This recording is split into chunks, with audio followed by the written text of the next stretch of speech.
बच्चों, इस वीडियो में हम लोग न्यूक्लियस के बारे में पढ़ेंगे। न्यूक्लियस क्या होता है, इसके डेफिनेशन के बारे में, इसके स्ट्रक्चर के बारे में। ठीक है बच्चों, तो न्यूक्लियस बच्चों आप देख सकते हो सेल के सेंटर में लोकेटेड है।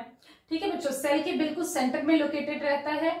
और न्यूक्लियर मेम्ब्रेन आप देख सकते हो, न्यूक्लियर मेम्ब्रेन है और सेल, इसके बीच का स्ट्रक्चर जो है बच्चों, ये सेल का फ्लूइड पार्ट है, दैट मीन्स साइटोप्लाज्म है। ठीक है बच्चों, ये आप लाइट ब्लू फ्लूइड देख रहे हो, ये बच्चों साइटोप्लाज्म है।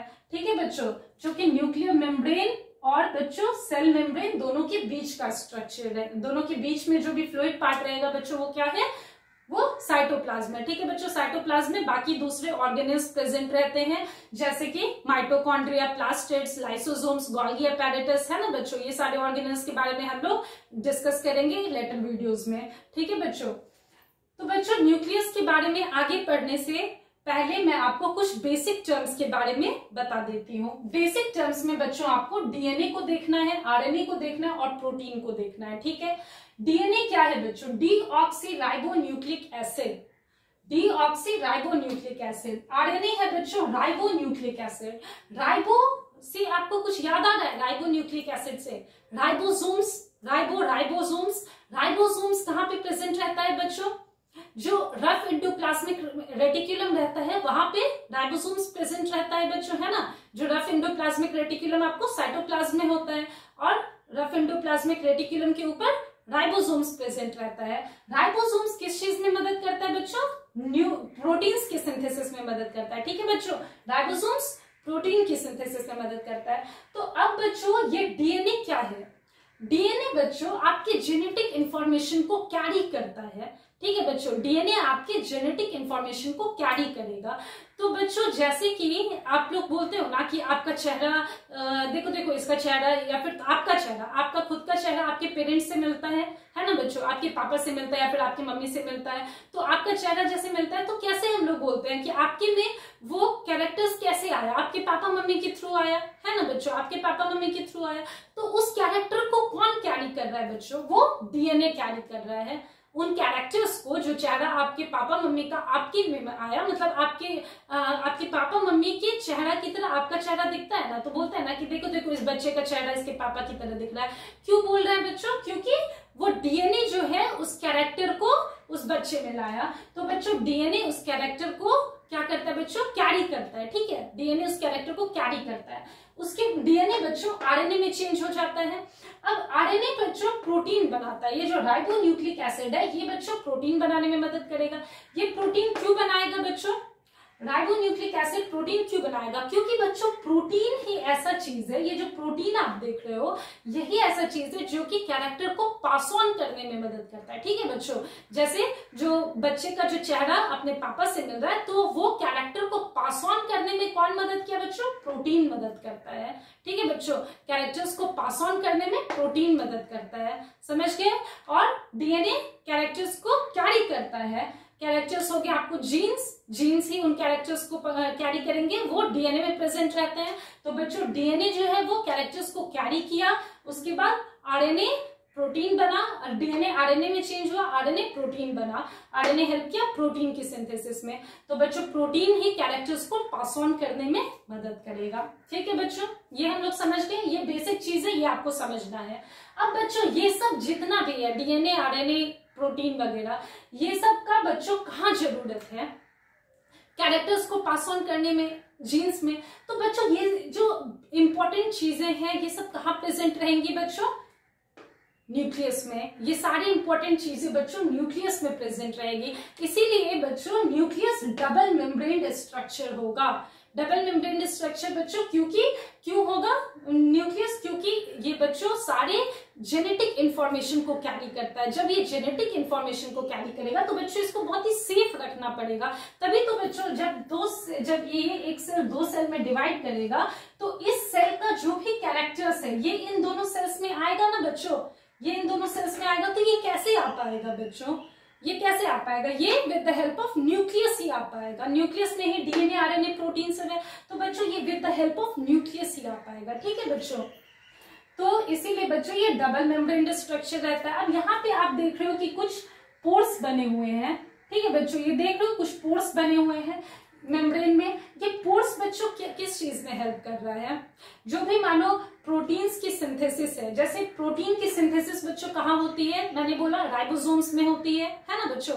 राइबोसोम्स प्रोटीन की सिंथेसिस करता है। राइबोसोम्स कहाँ प्रेजेंट रहता है बच्चों, रफ एंडोप्लाज्मिक रेटिक्यूलम पे। रफ एंडोप्लाज्मिक रेटिक्यूलम साइटोप्लाज्म में प्रेजेंट रहा बच्चों। तो प्रोटीन्स की सिंथेसिस हुई। ये प्रोटीन्स आपको जब न्यूक्लियस में जाएगा बच्चों, तो ये किसके थ्रू जाएगा, न्यूक्लियर पोर्स के थ्रू जाएगा। न्यूक्लियोप्लाज्म में राइबोसोम्स की सिंथेसिस होगी बच्चों। न्यूक्लियोप्लाज्म में आपको न्यूक्लियोलस प्रेजेंट है ना बच्चों, न्यूक्लियोलस प्रेजेंट है। ये न्यूक्लियोलस किस चीज में हेल्प करेगा बच्चों, राइबोसोम्स का सिंथेसिस करेगा। न्यूक्लियस बच्चों राइबोसोम्स का सिंथेसिस करेगा। तो ये जो राइबोसोम्स होगा, ये इसको अगर इसको बाहर आना होगा, रफ एंडोप्लाज्मिक रेटिक्यूलम पे इसको बैठना होगा, क्योंकि वहीं पे प्रोटीन की सिंथेसिस होगी। तो ये बाहर, ये साइटोप्लाज्म में किसके थ्रू आएगा बच्चों, with the help of nuclear pores आएगा। ठीक है बच्चों, ये न्यूक्लियर पोर्स आने में मदद करेगा। ठीक है बच्चों, तो ये जो न्यूक्लियोलस है बच्चों, ये आरआरएनए को कैरी करता है। आरआरएनए प्लस प्रोटीन, इन दोनों को मिला के बच्चों ये आपको राइबोसोम्स बनाता है, इज इक्वल टू राइबोसोम्स। ठीक है बच्चों, न्यूक्लियोलस बच्चों किस चीज की सिंथेसिस में मदद करता है, राइबोसोम्स की, with the help of rRNA. RRNA क्या है बच्चों, राइबोसोमल आरएनए। ठीक है बच्चों, राइबोसोमल आरएनए। राइबोसोमल आरएनए इसके पास रहा। ठीक है बच्चों, ये सिंथेसिस किया राइबोसोमल आरएनए का न्यूक्लियोलस, और प्रोटीन रफ एंडोप्लाज्मिक रेटिक्यूलम पे राइबोसोम्स प्रोटीन सिंथेसिस कर रहा है। तो वो जो प्रोटीन है वो न्यूक्लियोलस के पास गया with the help of nuclear pores, वो न्यूक्लियोलस के पास गया, और न्यूक्लियोलस में आरआरएनए प्लस प्रोटीन, ये दोनों मिलकर के फिर से राइबोसोम्स बनाया, और फिर से राइबोसोम्स क्या हुआ बच्चों, साइटोप्लाज्म में एंटर कर गया थ्रू न्यूक्लियर पोर्स। ठीक है बच्चों, ये चीज आपको समझना है, ये बहुत ही बेसिक चीज है। ठीक है बच्चों, तो ये सारी इंफॉर्मेशन आपके न्यूक्लियस के अंदर प्रेजेंट है। ठीक है बच्चों, अब है बच्चों ये जो ब्लू फ्लूइड देख रहे हो, ये न्यूक्लियोप्लाज्म है, ये मैंने आप लोगों को बता दिया। अब बच्चों न्यूक्लियस के अंदर ये कुछ टैंगल्ड स्ट्रक्चर देख रहे हो, सो उलझा हुआ स्ट्रक्चर, उलझा हुआ ये थ्रेड जैसा पतला स्ट्रक्चर होता है। ये थ्रेड जैसा पतला स्ट्रक्चर बच्चों क्रोमैटिन है। क्रोमैटिन में ही आपको डीएनए ये प्रेजेंट रहेगा। ठीक है बच्चों, क्रोमैटिन में ही डीएनए वगैरह प्रेजेंट रहेगा। जो भी जीन्स है, जो भी कैरेक्टर्स है, वो बच्चों इसी उलझे हुए स्ट्रक्चर में प्रेजेंट रहेगा। तो बच्चों जब सेल को दो भाग में डिवाइड करना रहता है, या फिर सेल की जब डिवीजन होती है बच्चों, तो क्या होगा, तब बच्चों ये जो उलझा हुआ स्ट्रक्चर है ये सुलझ जाएगा और क्रोमैटिड बन जाएगा। ठीक है बच्चों, ये क्रोमोसोम्स बन जाता है। क्रोमोसोम्स बच्चों, ये जो आप रड लाइक स्ट्रक्चर ऐसे देख रहे हो, ये क्रोमोसोम्स है, और ये एक थ्रेड, ये दूसरा थ्रेड, इसको बच्चों क्रोमैटिड कहते हैं। ठीक है बच्चों, ये क्या हो गया, ये क्रोमैटिड हो गया। ठीक है बच्चों, ये जब सुलझ गया तब इसको क्रोमैटिड्स कहते हैं। ठीक है बच्चों, और इसको जब दोनों को मिला दिए तो ये क्रोमोसोम्स हो गया। क्रोमोसोम बच्चों, दो क्रोमैटिड्स बच्चों किसकी मदद से हेल्ड रहेगा, बीच में सेंट्रोमेयर जो है ये इसको पकड़े हुए रहेगा। जैसे ये है, तो बच्चों यहाँ पे कौन है जो इसको पकड़ा हुआ है, ये सेंट्रोमेयर। ठीक है बच्चों, ये सेंट्रोमेयर ये दो क्रोमैटिड्स को पकड़े हुए रहेगा। ठीक है बच्चों, ये चीज अब आप लोग समझ गए, ये बस इतना ही है। और बच्चों दूसरा है located on the centre of the cell. ये मैंने आपको बताया सेल के बिल्कुल सेंटर में रहता है। Contains most genes. Most genes यहाँ पे क्यों लिखा हुआ है बच्चों, क्योंकि और भी बहुत सारे जीन्स है जो कि प्लास्टिड्स और माइटोकॉन्ड्रिया में भी रहते हैं, वो भी डबल मेम्ब्रेन बाउंड रहता है, और वहां पे भी बहुत सारे जीन्स प्रेजेंट होते हैं। तो बच्चों न्यूक्लियस में बेसिकली यही आपको समझने की चीज थी कि न्यूक्लियस, और डिस्कवर किसने किया बच्चों, डिस्कवर किया न्यूक्लियस को रॉबर्ट ब्राउन ने। ठीक है बच्चों, रॉबर्ट ब्राउन डिस्कवर्ड न्यूक्लियस। तो बच्चों न्यूक्लियस की डिस्कवरी हुई, रॉबर्ट ब्राउन ने किया। डबल मेम्ब्रेन स्ट्रक्चर है। डबल मेम्ब्रेन क्यों है बच्चों, क्योंकि न्यूक्लियस को बहुत ही सेफ रखना पड़ता है सेल को, because it contains most of the genes. ठीक है बच्चों, बहुत सारे जीन्स जितने भी कैरेक्टर्स हैं वो सारे इसी में प्रेजेंट रहते हैं। ठीक है बच्चों, located on the centre of the cell, cell के सेंटर में लोकेटेड रहता है बच्चों। कंटेन्स मोस्ट जीन्स, ज्यादातर जीन्स यहीं पे कंटेंट रहता है बच्चों। डीएनए के बारे में आप लोग समझ गए, डीऑक्सीराइबोन्यूक्लिक एसिड। आरएनए हो गया बच्चों राइबोन्यूक्लिक एसिड एंड प्रोटीन। तो बच्चों प्रोटीन का जरूरत क्यों है, क्योंकि कैरेक्टर्स को पास ऑन करने में प्रोटीन ही मदद करता है।